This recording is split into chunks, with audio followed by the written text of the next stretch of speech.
What's up, everybody? My name is Aaron, and welcome to the Mad Maker Studio, and welcome back for more of Where the Water Tastes Like Wine. I am having an absolute blast with this game, and I don't know how far along we are in the grand scheme of things now that we know that some characters have more than 3 chapters.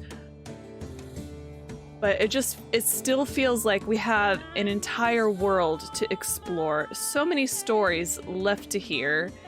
And I don't have more of an intro to say, so I'm just going to start playing. How about that? You share this bus stop with an old man who shifts from foot to foot, thumbing his suspenders and watching the passing traffic with anxious focus. "Hey," he blurts, suddenly turning toward you. "Want to hear a good story?" "Sure." With the air of a man who's distracting himself from something, he stumbles quickly through a tale about the cops who went to war against strikers in Minneapolis, confusing himself now and again, backtracking, adding new details out of order. You barely piece the story together. Wait a second. You suddenly realize that he's told you a twisted version of the story about the cops arming to take on the strike in Minneapolis, but massively changed, with whole new chunks you don't remember. "It's true," the old man insists, turning his wincing eyes back toward the road, and with that, the conversation seems over. Move on. Let's take a quick look at our map and get our bearings back. It's been a couple of days since I recorded an episode. Oh, we can make a beeline for August. Yeah, let's do that. Let's try to get some of these empty spaces just in case there are stories hiding up there. So let's continue along the Canadian border and then head down south to meet August.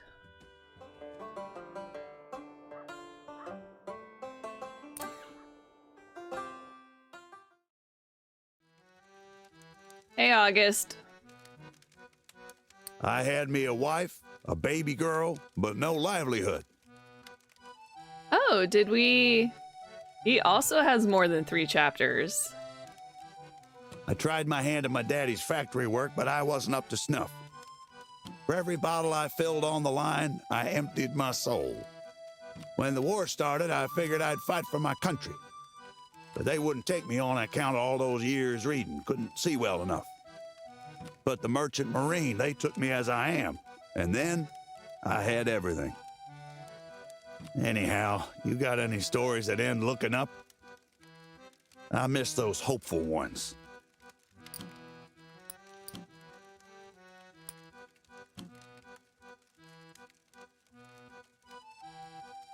You got a ways to go before that story's in shape for the rags. Oh, I thought that was a hopeful story because it was like you cheered on the house cat and gave him hope. Oh well. My home. When I was a kid, home was my daddy on his chair and mama listening to the radio. But for a while there, the sea was my home. As welcome as a worn leather seat. Its call sweeter than any music. But you tell me, what's the wildest thing you've seen on the roads out here? Anything good and exciting? Maybe.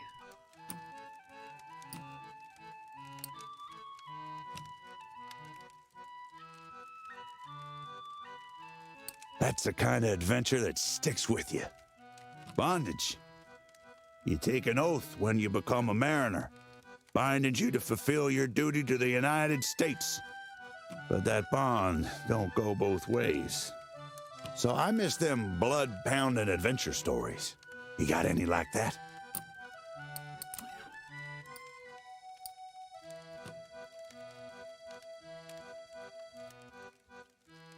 My blood's pumping. That's the kind I used to like as a boy. Authority? You pegged me right. Never liked being told what to do. Not the way my father dished it. But when it comes to the sea, you do what you're told. For yourself and your brothers. But you know, the books I miss the most is the hopeful ones. Got any of those?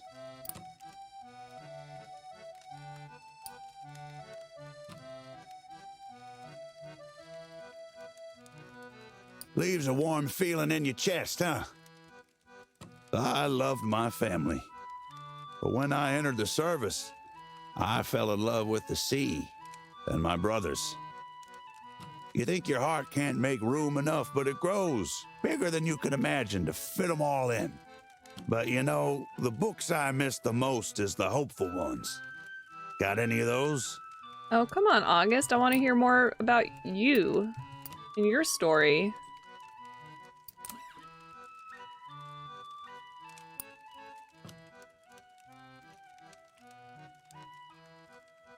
Well, that one sure makes me smile. My future. The moment our ship got hit, everything went black. I opened my eyes and nothing changed. I could hardly see. My future ended right there. Ah, here's the sun. Time for me to get going. If you ever find yourself over this way, ask around for me. So sounds like he was in the Navy, and the ship got hit.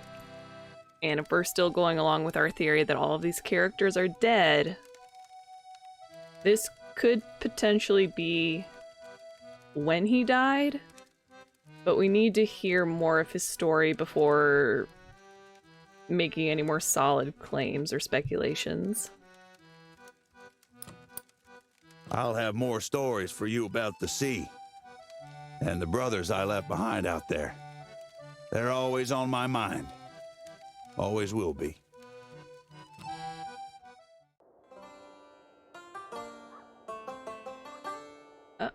What? I'm getting turned around again. Who's right in front of me? Is that August again? Yeah, alright. Well, we don't want to talk to him back to back. Let's keep heading up west. Oh dear, do we want to go see Rose? Sure, let's go see Rose. Let's go to Idaho.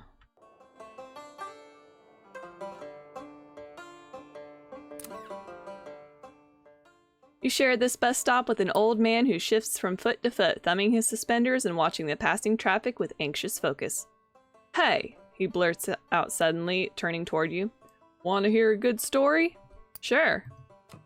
With the air of a man who's distracting himself from something, he stumbles quickly through a tale about the woman who drank a love potion and was bound to love a worthless man, confusing himself now and again, backtracking, adding new details out of order. You barely piece the story together. Wait a second. You suddenly realize that he's told you a twisted version of the story about the bitter lover carrying a box on her head, but massively changed, with whole new chunks you don't remember. It's true, the old man insists, turning his wincing eyes back toward the road, and with that, the conversation seems over. Right, that is August over there. We do not want to talk to him back to back. We can, but this is just a personal preference.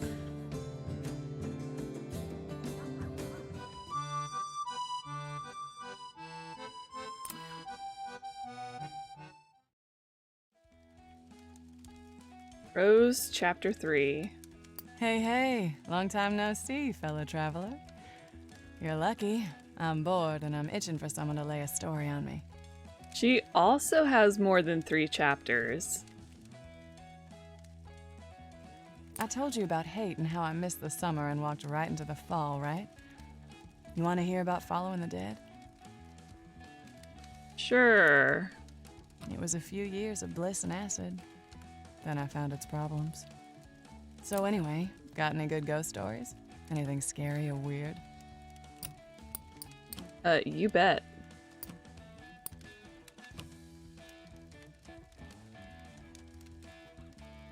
Oh, wow, that's scary stuff. You are really good at telling these. Look, I was so lucky. For a while, it felt like a charmed life. Here it was, everyone sharing, getting along, traveling together, and sharing this music. Yeah, she joined a cult. It was smaller than the hate scene, but wonderful. But anyway, let's keep it grooving. Tell me something funny. I will do my best, girl.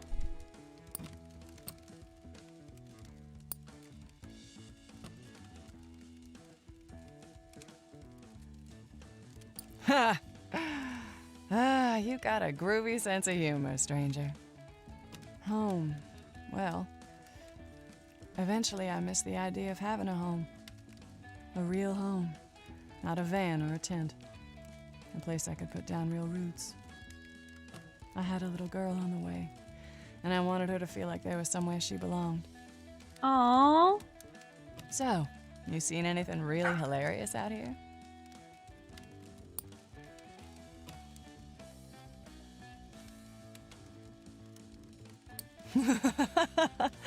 Oh, yeah, that's a good one. It was like a portable heaven that packed up every few days and moved on. At least at first. Eventually, you have a bad trip. Your van leaks, you don't get tickets for months, your friend gets stabbed. The grass ain't greener, and the wine ain't sweeter. But anyway, let's keep it grooving. Tell me something funny.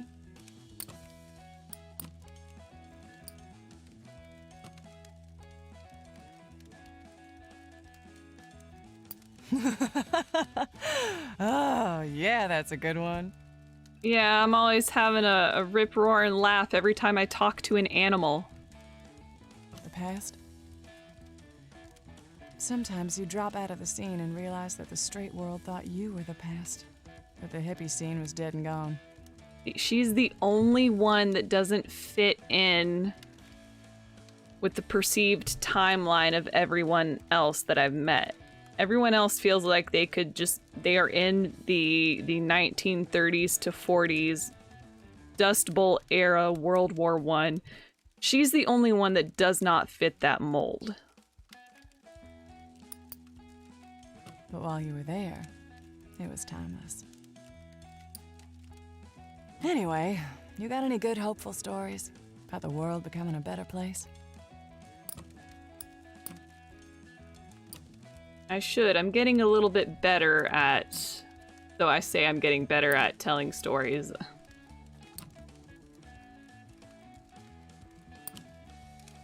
But obviously I still have some missteps.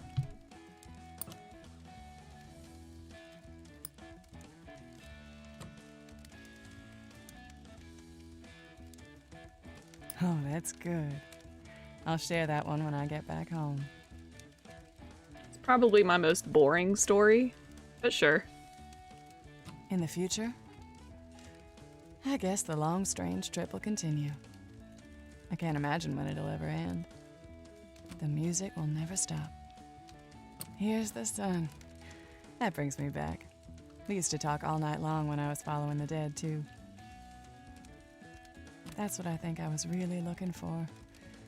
Community. People to share my life with. It wasn't a perfect solution, but I loved the life. I'm headed this way. Keep an eye out for me, okay? Maybe we'll share a fire again soon. Yeah, they don't move very far away. I guess that makes sense.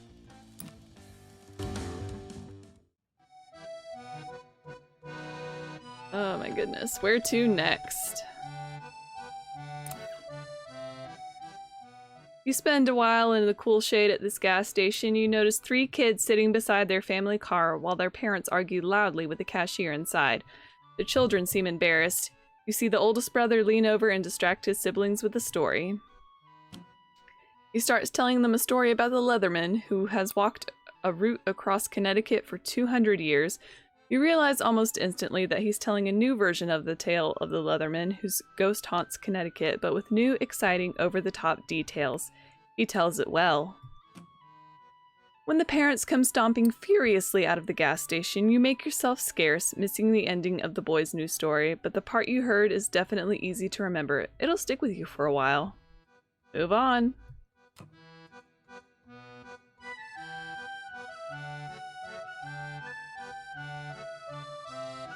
Pretty sure we've already been here, but yes, and we don't need to earn money, so we are good. Who else is kind of nearby? Or should I try to just keep going west into Oregon and see if there's any more hidden stories? I could make my way down to see Bertha. She's pretty close by. So let's go all the way to the west coast and work our way down.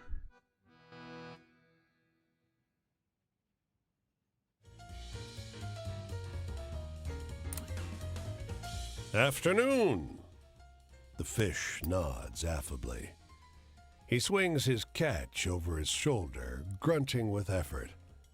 Got a big 'un today. Gonna eat it while it's fresh. They're welcome to join me. There's plenty to go around. He climbs off the jetty and lays the body on a large rock. Wow, that is a complete 180. So this goes back into the theme, like we're talking to a lot of animals, and it seems like we're getting repeat imagery of the animals being people and the people being animals. Watch. He works with practiced efficiency. To remove the shirt, the fish cradles the body in his arms. When he removes the man's trousers and underwear, the gesture he uses to lift the corpse's hips is almost intimate. It seems the fish is taking care to not cause bruising. And it's so in your face that I'm trying to formulate a thought. And I think you guys are smart. So you know what I'm getting at. The people are animals, the real animals are people. And we go back to our themes of freedom that are constantly brought up throughout the entire game. People are animals. They're not as free as they think they are, or that they want to be, or that they crave to be. Good job, game devs. This is amazing. The fish trims the man's hair, head, chest, groin, even legs. Then he stabs the knife into the man's chest, leaning hard to force it open. The bones part with a crack. Fish guts the corpse and tosses away the offal. You gonna help me get it on the fire? That escalated quickly. Refuse to help. I'm going to assist the fish because here's my reasoning. First off, this man is already dead. And two, we've been on a path of anytime an animal asks us for something, or if we see an opportunity to help an animal, that is what we're going to do. And considering that this fish person is very proficient with a knife, that he can crack a bone, I'm going to assist the fish and hope that he spares me because I am all bone. I'm a big ol' skeleton boy. You prop the body up while the fish skewers it on a rough spear. The corpse sags in your arms like a drunk. Together, you lay the body over a pit of hot coals. Its flesh sizzles. There's a sharp, sour smell, swiftly overwhelmed by the odors of cooked fat. I can cover my mouth and nose or breathe in the hearty aromas. There's no change in the tarot card symbol. And also something that I've been trying to do throughout my gameplay of this is to pick things that I would not normally pick. So my first instinct is to cover my mouth and nose, but I'm going to go against that instinct and I'm going to breathe in the hearty aromas and hope I do not lose any health. Tantalizing, isn't it? Smell alone makes me famished. The fish rolls his eyes in a melodramatic expression of desire. He flips the body over and tests it with a fork.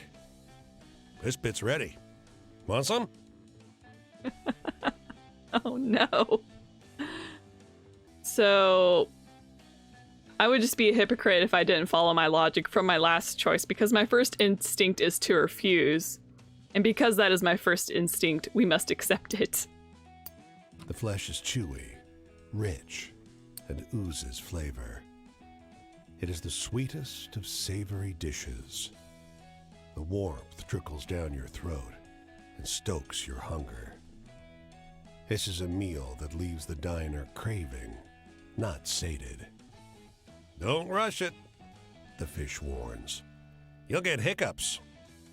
This is so weird, but it looks like that would have restored our health, which is interesting Because if you just like completely stayed away from it and declined, then you potentially you've missed an opportunity to up your health if you needed it.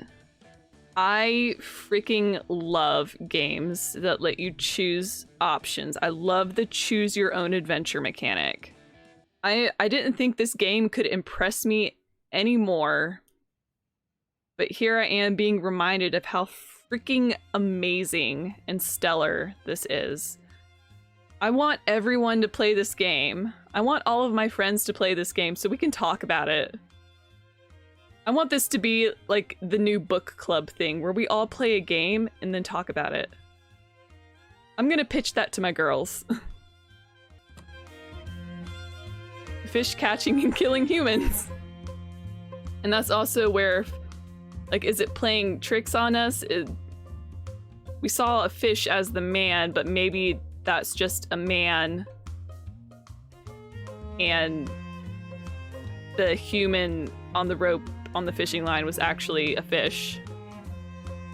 God, I need to find someone to talk to about this and discuss it. This is so fascinating to me. The old man sits by the roadside. A post protrudes from the dirt. A mismatched set of horseshoes tethered to the top with colorful string. I wish I knew where it went, he mutters. He glances up and startles. I know you. We've met before, haven't we? I know you. Tell him he's mistaken. He stands, triumph in his smile.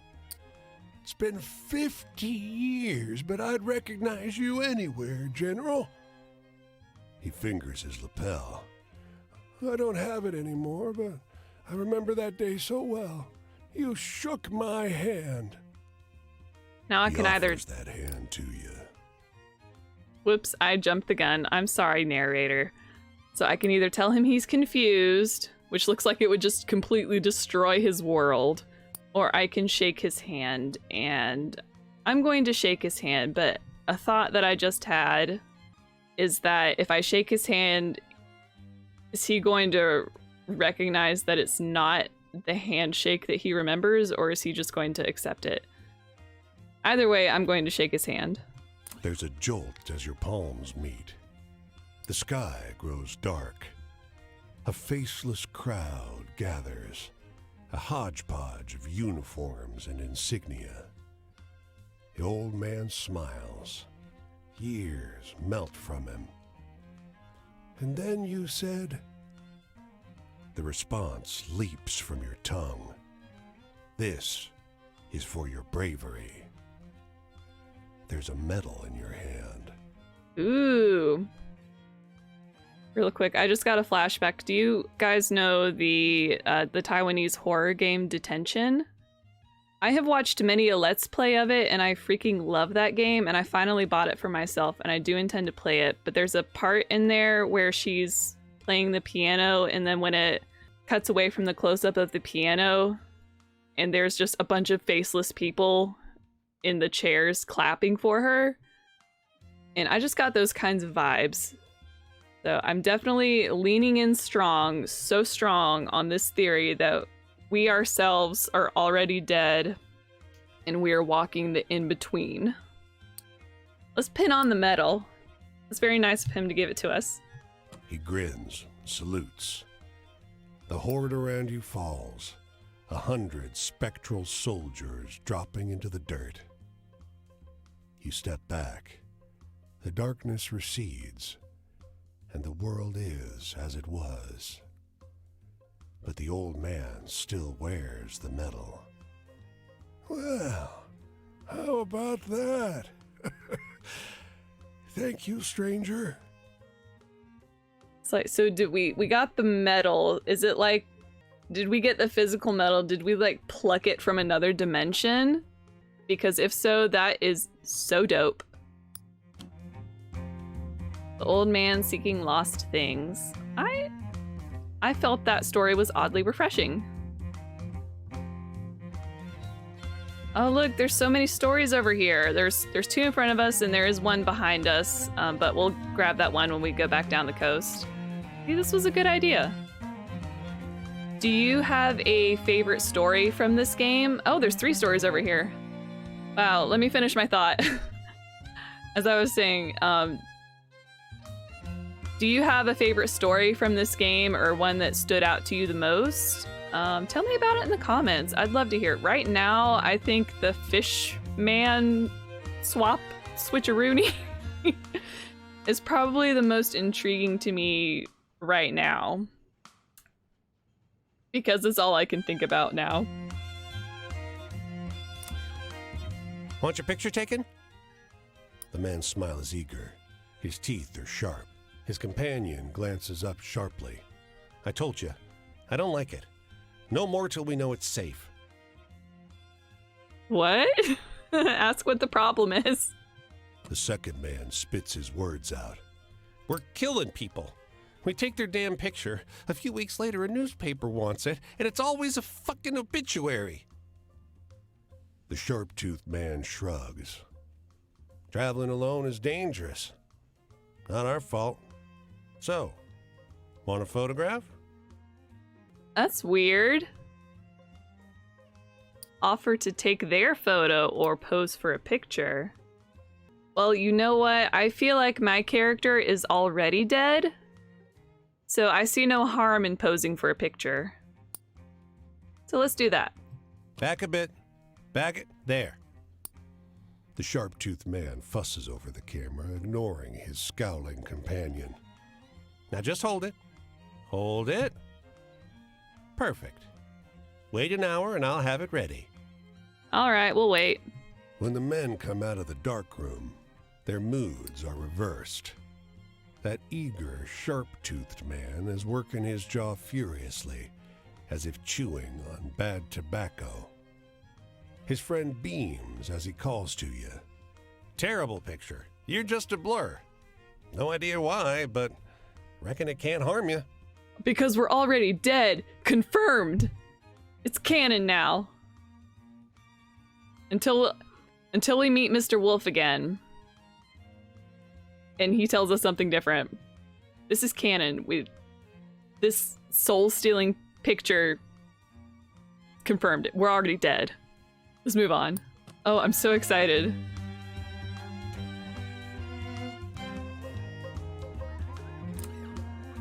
The old man's shoulders slant under the bright-colored bird. Maybe that's why he stands with a cane. Man and bird watch your approach with interest. "Howdy, stranger," says the man. "Howdy, stranger," croaks the bird. Ask the man about his bird. The man shifts his shoulder, bobbing up the bird. "Rosalie here tells fortunes." There's pride in his voice. "Ain't no other like her. Care to hear yours? Just a single coin." He leans on his cane and extends a well-worn palm. Sure, let's hear Rosalie's fortune.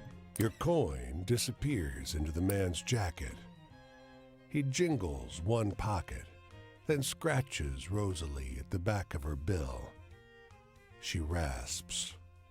"The greatest burdens on your road are the ones you choose to carry." What does that mean? Is it like the stories that I choose to tell? The man cracks a smile. "Make of it what you will. I like to think it means our lives get easier when we forgive ourselves. She's a smart bird, is Rosalie." The man tips his hat. "Good luck on your way." Move on. I liked that story.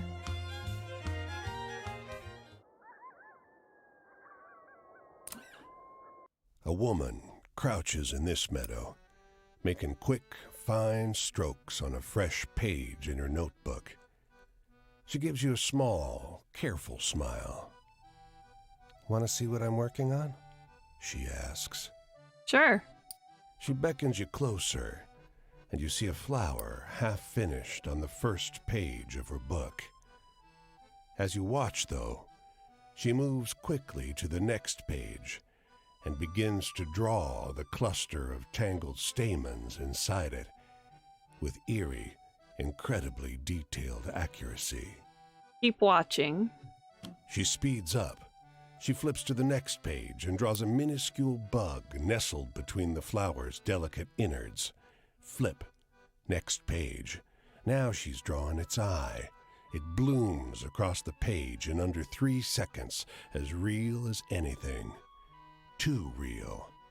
But before you can ask, flip. Next page.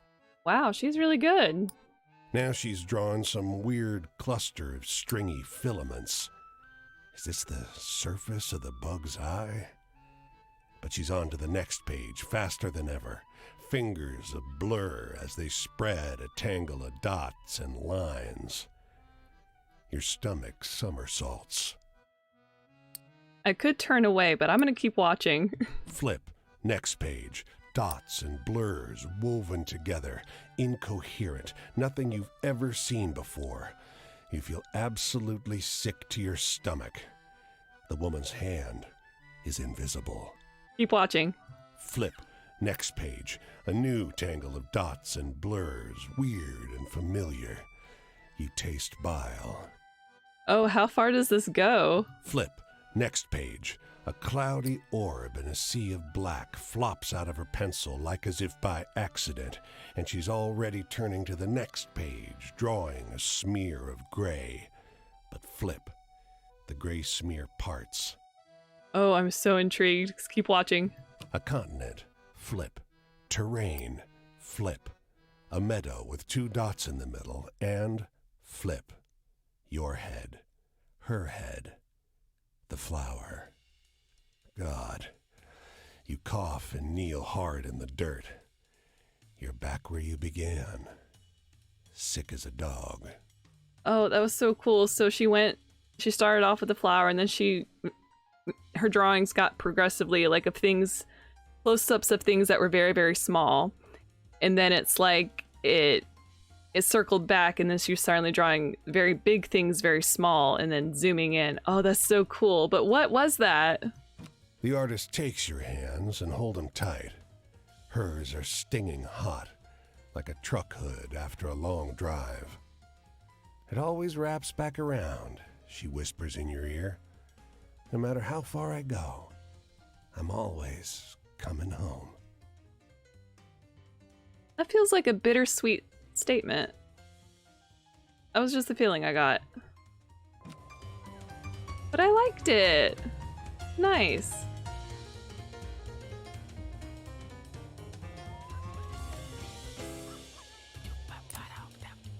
The man takes a shine to you. He leans in too close and talks about the true music of the soul people who know him, about the things he's done. Everyone else in the club is focused on the stage, but he ignores it and talks to you. Ask him to play or listen. I want to listen to his story, but... Oh, I don't know which one. Because you get different icons with each option. If it wasn't already apparent, I'm already planning on replaying this from the beginning on my own time because these branching dialogue options are so fascinating to me. I think I'll listen.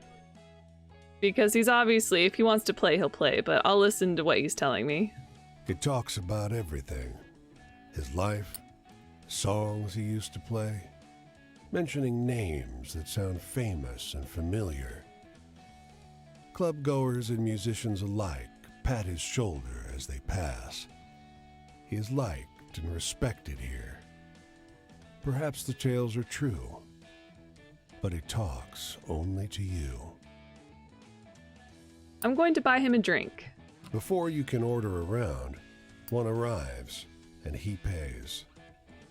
With weathered fingers, he clinks his glass to yours, talking once again about his shining days, his best days, how much he means to this culture. It's getting late, aww. Soon, he nods off at the bar. You gather your things and leave. By the door, however, you see a faded old gig poster. You recognize him in the big band ensemble posing there. Younger, smiling brilliantly, sharply dressed. But you cannot remember his name. Did he tell me his name? Okay.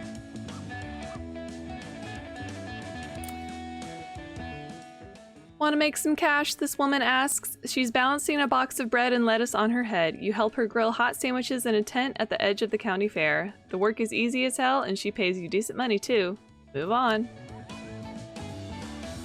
Oh, why thank you.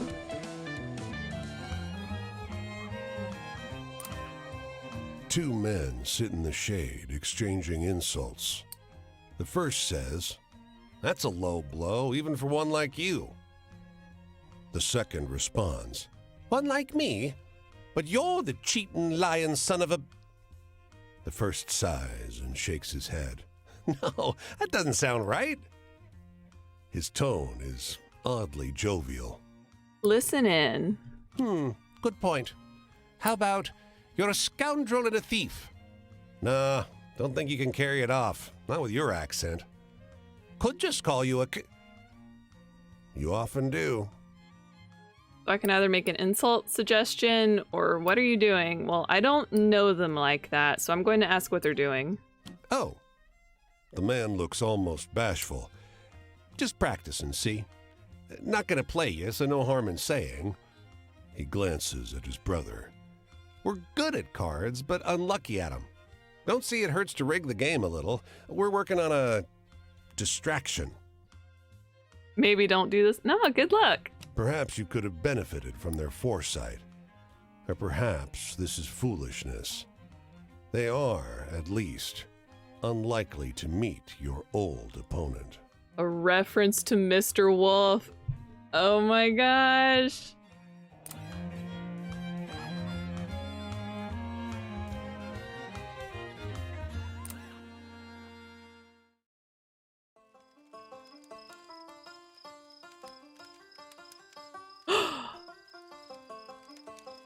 Whoa. Anyone ask you to join the communists? Whoa, is this the dust? Oh, so cool. A few folks out here have been telling me I should, but I'm not much for joining things. Still, we've gotten to a time where you can't just tell poor folks to move along. And we are still in that time. There's nowhere to move along to. Anyway, I'm looking for a good laugh. Do you know any funny stories?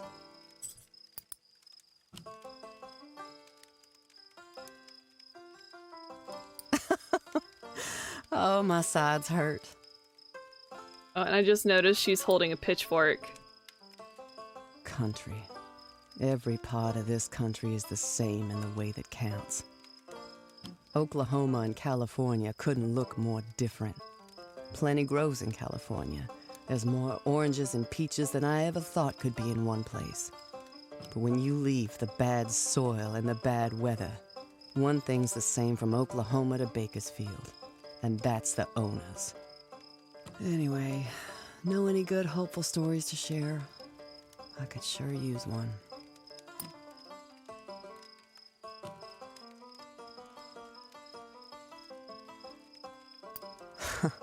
That's a good one. I'll try to remember it when I'm out in the fields. Wishes come true. Well, at some point you stop wanting things to be different just for you. Things need to be different for everyone. Yes. This is the message. I used to be a dumb child and think, well, I wouldn't really change anything, 'cause I mean, the system works for me. But now that I have grown up and I can see the world better and process things, for myself, no, things need to be different for everyone. And it kind of freaking sucks. Well, not kind of, it totally sucks that, you know, like Quinn said, you know, it's not fair that people who have all the money in their pocket should have, you know, everything at their disposal. We're still struggling with an equality issue, you know, across all kinds of categories. And I hope, you know, in my lifetime that I'll be able to witness something significant. A significant good change. You know what I mean? Enough food to pick, good pay for picking it, hot bath water, and no mortgages. Anyway, do you know any good sad stories? Anything true and real? I have so many sad stories.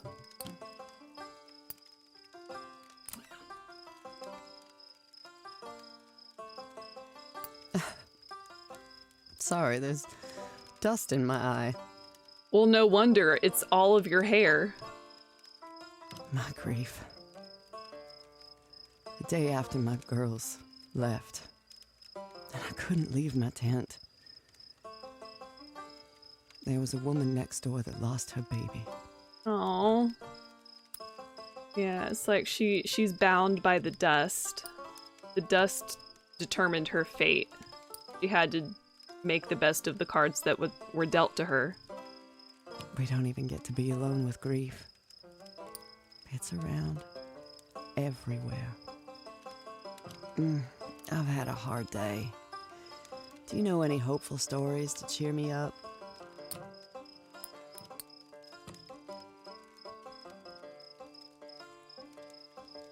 Thank you for sharing that one. I feel a little better now. In the future, I'm hoping we'll rise up. Enough of us will get angry at how we're treated that we'll say no more. If there's anything that I learned during 2020, especially, is that when something really matters, people will come out in numbers and in force and will raise their voices. I don't know if it'll ever happen. But oh, I think of it all the time. Anyway, know any good hopeful stories to share? I could sure use one.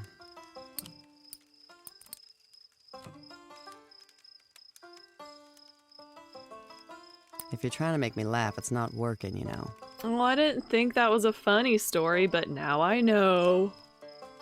Religion says be good and suffer and you'll get your reward later on when it don't cost anyone anything. You tell me where that idea came from. Religion is a thing rich folks made up to keep poor people quiet. Sun's rising. More work today. More pressure building out here on the fields. I'm working up this way next. There'll be workers out there who haven't yet heard the kind of stuff we talked about. Because of that, for the first time, I'm excited to see the next field. Oh wow, is she gonna be the force of change? Oh wow, I really want to keep playing, but I have to get going. I have an appointment to make.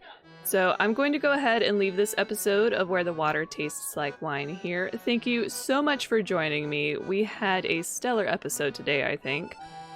Please leave a like, comment, and subscribe if you haven't already, and I hope to see you next time. Bye!